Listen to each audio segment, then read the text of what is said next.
हरूफ तहज्जी अलिफ के मुसव्वते के साथ जोड़ेंगे तो उसकी आवाज़, अलिफ चूँकि सीधा खड़ा होता है तो उसकी आवाज़ ऊपर जाएगी खा। जब वो वाव के साथ जुड़ेगा, वाव चूँकि गोल है तो उसकी आवाज़ गोल होगी। हो छोटी ये, ई बड़ी ये चूँकि लेटी होती है, हे आपका मुंह इस तरह खुलेगा। हरूफ तहज्जी की पहचान, जब बच्चे को हरूफ तहज्जी की पहचान के बाद मुसव्वतों की आवाज़ की पहचान हो जाएगी तो बच्चे के लिए पढ़ना बेहद आसान हो जाएगा। उसके बाद तीसरी बात जो आती है वो है शरारती हरूफ। जब बच्चा को आप समझाएंगे कि शरारती हरूफ जो है हमारे 9 शरारती हरूफ हैं, कौन कौन से? अलिफ, वाव, दाल, डाल, जाल, रे, अड़े, जे,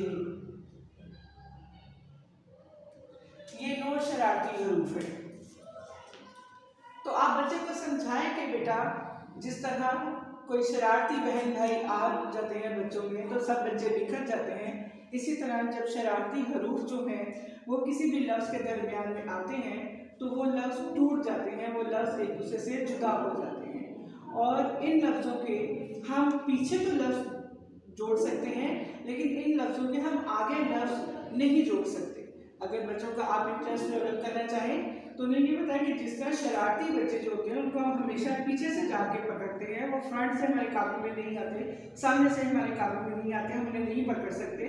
बिल्कुल इसी तरह इन अल्फाज के पीछे तो लफ्ज़ जोड़ सकते हैं मगर इनके आगे हम कोई लफ्ज़ जोड़कर नया लफ्ज़ नहीं बना सकते। उसके बाद उर्दू में 3 तरह के हे इस्तेमाल होते हैं, इनकी पहचान करवाएं, इनकी आवाज़ की पहचान करवाएं। ये है जब दरमियान में आता है इसकी शक्ल और होती है, जब आखिर में आता है इसकी शक्ल और हो जाती है। शुरू में इसकी आधी शक्ल होती है, दरमियान जब ये 2 लफ्ज़ों के दरमियान में आता है, जैसे मैं यहाँ बाहर लिखूंगी तो बे और हे के दरमियान जब आए, अलिफ के दरमियान जब आएगा हे तो इसकी शक्ल कुछ ऐसे हो जाएगी, बाहर कोनी वाला ये है बन जाएगा, ये हुक वाला है बन जाता है। जब मैं जना लिखूंगी आखिर में जब ये हे आता है इसकी शक्ल इस तरह बन जाती है।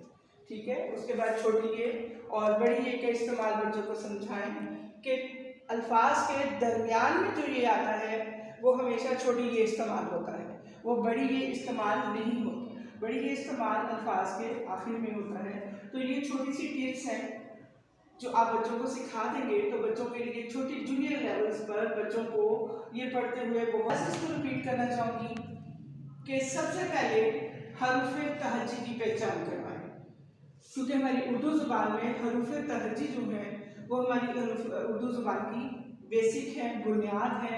यहाँ से हम उर्दू ज़ुबान सीखना शुरू करते हैं।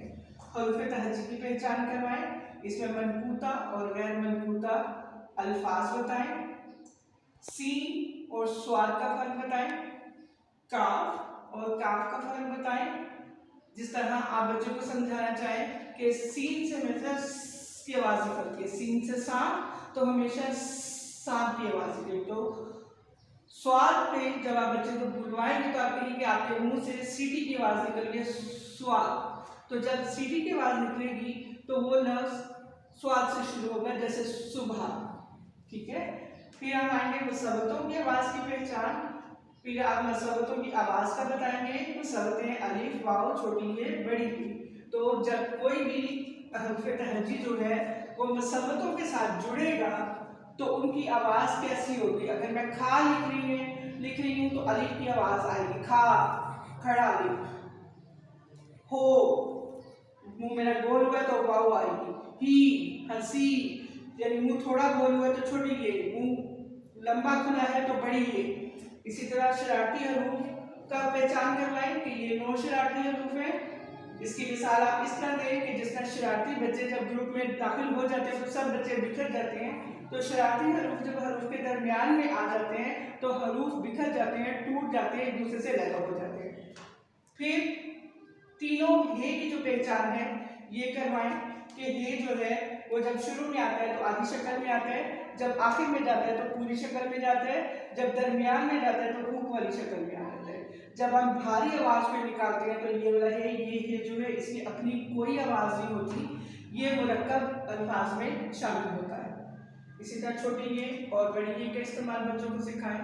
और सबसे बड़ी बात जो अहम बात है कि हम बच्चों में हमने बुक रीडिंग, किताब की जो पढ़ाई है वो ख़त्म कर दी हुई है। आप उन्हें छोटी छोटी किताबें खरीद के दें, उन्हें रिसाले दें, छोटे छोटे बच्चों की कहानियाँ दें, उनको कहें कि वो उनकी पढ़ाई करें। जब बच्चे को पढ़ना आएगा तो बच्चे को खुद ब खुद उर्दू लिखनी भी आएगी। बहुत शुक्रिया। अस्सलाम वालेकुम।